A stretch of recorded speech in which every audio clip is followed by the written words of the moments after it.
Well, good morning, America. Welcome back to the Rhine Report.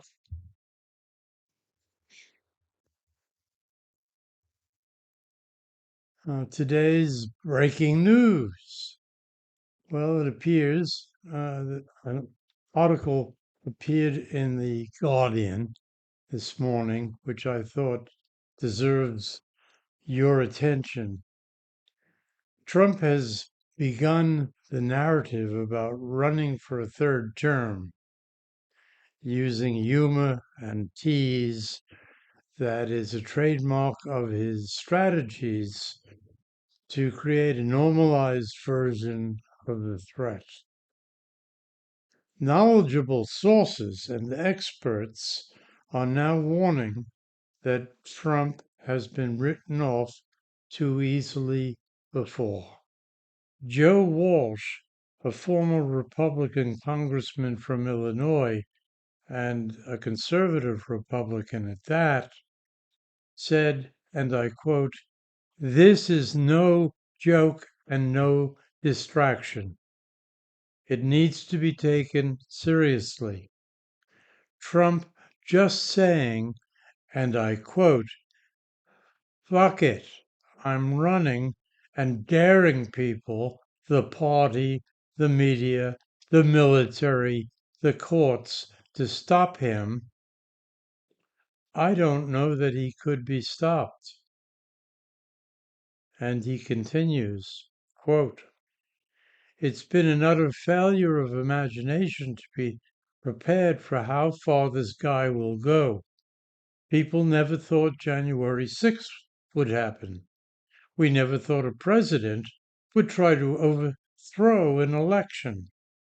A guy who would do that if he wanted to would try to do anything to stay in office and run again," unquote. And I have been pointing this out in podcast after podcast from many months ago.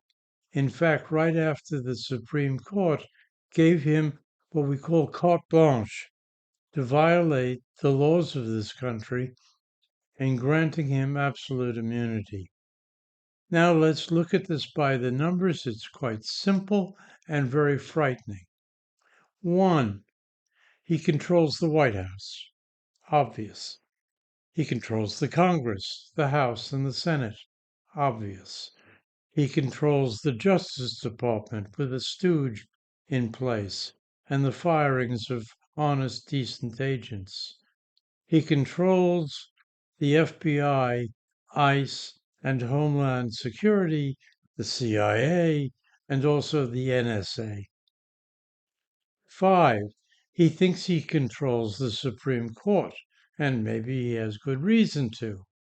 6, he believes that he controls the military by his replacement of the Joint Chiefs of Staff, because there's something in back of that which is quite suspicious.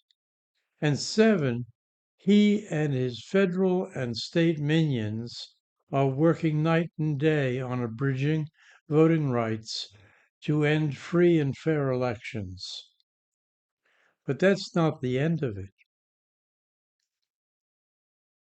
His threat to overturn the 25th Amendment, or is it the 22nd, limiting terms to only 2, must be taken seriously, even if constitutionally preposterous.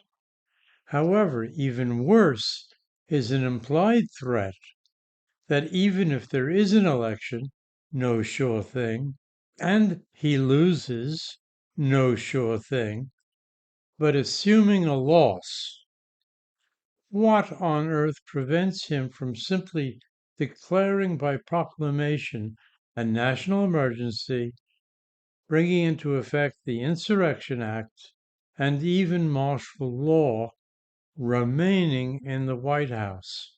Answer: nothing. As a fascist Supreme Court will cooperate, and even if they didn't, what prevents him from simply ignoring their ruling?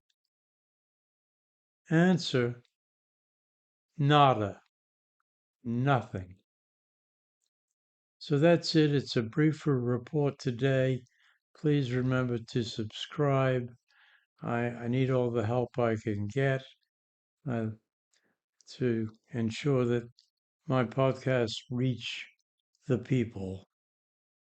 Thank you. Goodbye.